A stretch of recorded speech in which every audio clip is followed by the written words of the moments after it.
Hello and welcome to my YouTube channel. My name is Vanessa.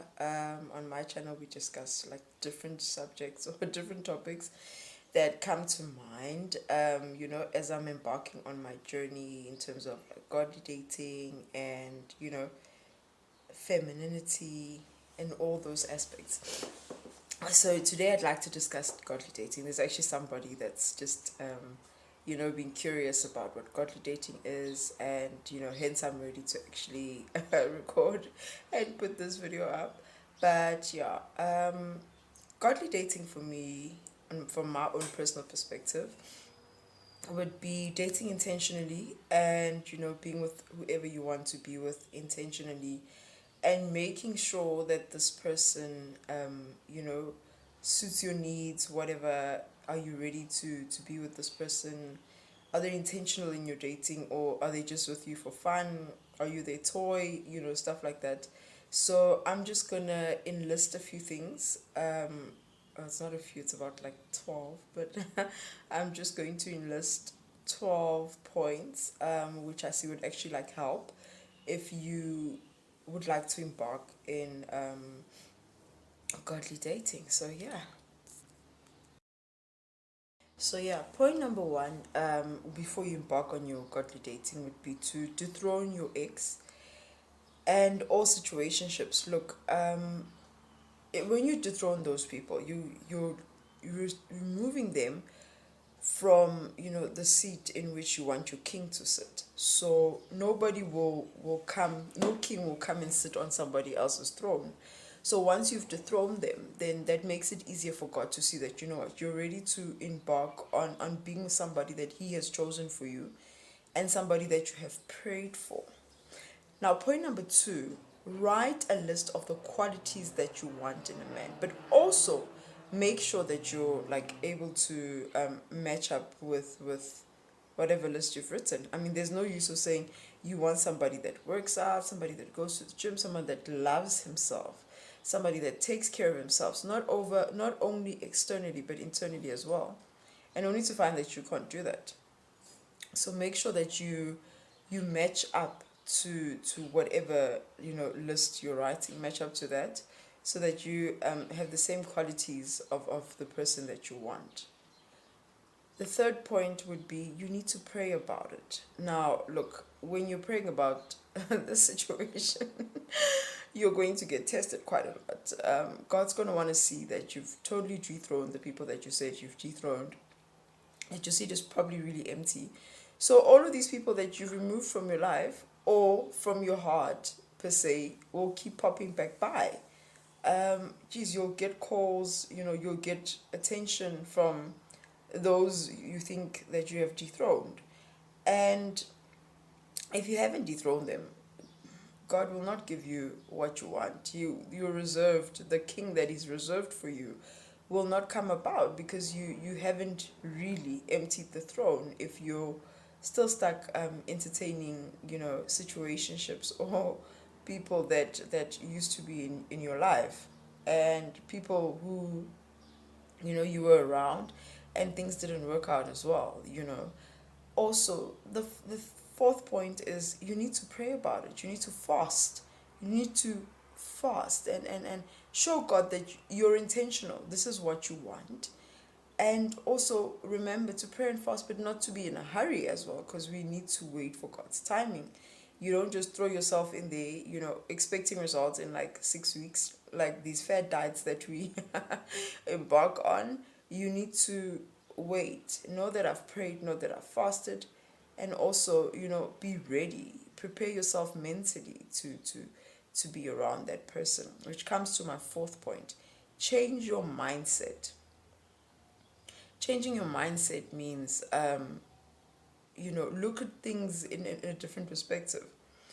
Couples should no longer irritate you, because you know that what, this is what I'm embarking on, and these are the list of qualities, and this is what I want, and I want to be happy when I'm with someone. But first and foremost, are you happy? Change your mindset so that you're happy first, and everything else that comes after will be easier, and you'll be more happier when you're with the person, because you were first happy in the first place. So you shouldn't look for someone to complete you, but you must look for somebody to complement you and make you a better person and support you and give you, that love that you've been missing. Because remember, God created men and women. So honestly, none can cope without the other. My fifth point would be intentional. Be intentional. So say you've got suitors, be intentional with your suitors.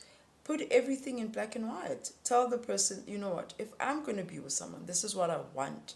This is the end goal of the relationship. I don't just want to be dilly-dally, playing around and etc etc. I want to, these are the qualities and this is what I want. And be intentional in your dating.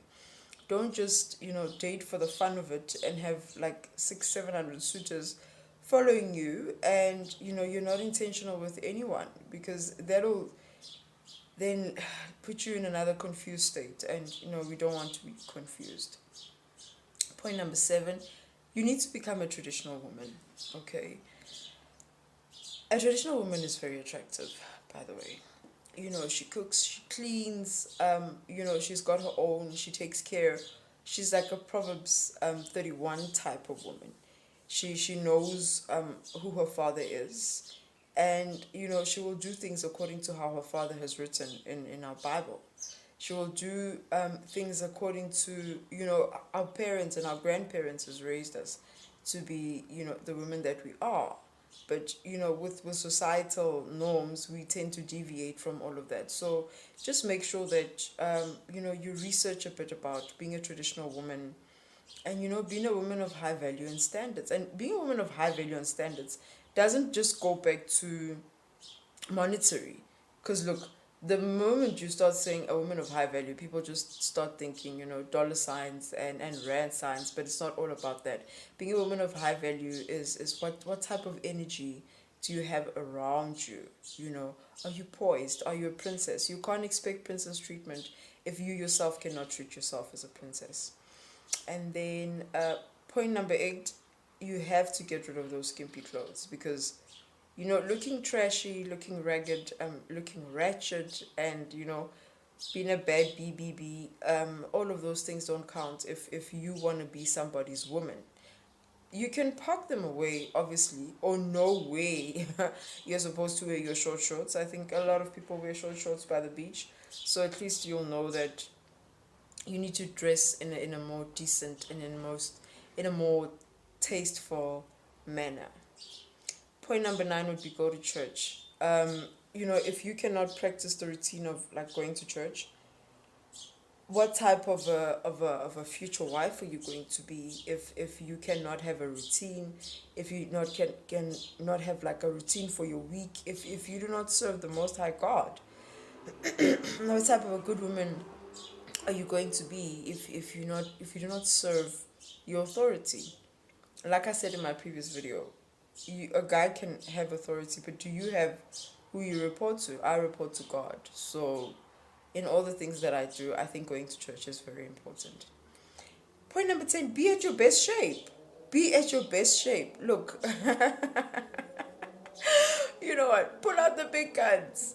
There's no point of wanting to be intentional or moving forward, or being with somebody or being a keeper, even not even being with somebody, of being a keeper if you're not at your best shape. You have to be at your best shape. You have to have taken care of your body, because literally, if you're dating intentionally, that person which you pick out of the suitors is going to be the one to open up that body. You don't want to be embarrassed with how your body looks like when you're looking at it on your own. So you don't want somebody else to be exposed to that as well. So be at your best shape. Take care of yourself. Drink water. Have a skincare regime. Have me time. Give yourself more self-love. So don't just go out there looking as regular as you are, and being at the point where you look at yourself in the mirror and you feel uncomfortable. Then you still want to write the list of qualities. You want somebody that works out. So hence I'm saying practice what you preach. Don't just want stuff that you know that you can't do as well. Point number 11, which I thought would be the hardest for me, but I actually got through, like, I'm 6 months into celibacy. So learn to control your sexual urges. And at this point, no matter how long it takes for me to meet someone, I will be at the state, because I don't want to throw myself off into temptation, because I know what type of ties come with, with curbing your sexual urges. So be able to control that. That in turn will just help you control everything. It will ground you. As long as you can put that aside, you know how, you learn how to love yourself more. You learn how to be with yourself. And when I mean control your sexual urges, I don't even mean, you can get your toy and play with it. No, no, no, no. You don't do that. You submit to God, and also make sure that you make God aware that, you know what, I'm putting my body aside. I'm putting my sexual urges aside, because I'm now waiting for you to give me this king. Because I'm not just going to let any pauper come and touch my body and mess up my soul. So make sure that you let God know that this is part of your fast as well. You know what, my fast has been like the longest, but I'm proud of myself that I could actually, get to this point where I'm like, I can put this aside, and when I come across to my future suitors, I will come across as me, as the princess that I am. And if I can do that, it shows that I'm not controlled by society, or how, the world is. We live in a world, or in a generation where, it's all about that, getting your next bang. But I thank God that He's actually, like, this is the second time actually, but this is the shortest, I must say. I've had it longer. I've waited longer, but I'm proud of myself for being intentional in every little change that I'm doing in my life. And also trust God will answer. Trust that God will answer. Because the last thing, people get thrown off by the fact that they've been waiting so long. Oh, I've been waiting, God is not coming back to me with the person that I want to be with, etc., etc. Look, trust that He will answer, and so He will. Give it time. Give everything time, because it's not like you're going anywhere ASAP, because you don't even know the plans of your life. So trust that God will answer you with the guy that you want to be with. Another thing I'd like to add though. So when you are in a godly dating relationship, just know that touching, kissing, and all the things that will just mislead you and throw you off balance without you proper evaluating who you with, that's another setback. You're just going to set yourself back all over again and get lost again. So take time to know someone before you just, open up like that. Take time to grow with someone before you just open up your body like that. Because at the end of the day, what you hold is a diamond. What you hold can create the world, and 10 times over. You come in with a million of eggs, you can populate this place in no time. So take time to let somebody close to your gems, let them mentally stimulate you, let them show their care and concern, let them support you, let them be your daily bread. Let them not be able to picture life without you. Then you've got the right person. Anyway, thank you for watching my video. Like and subscribe. And yeah, let's keep this thing going.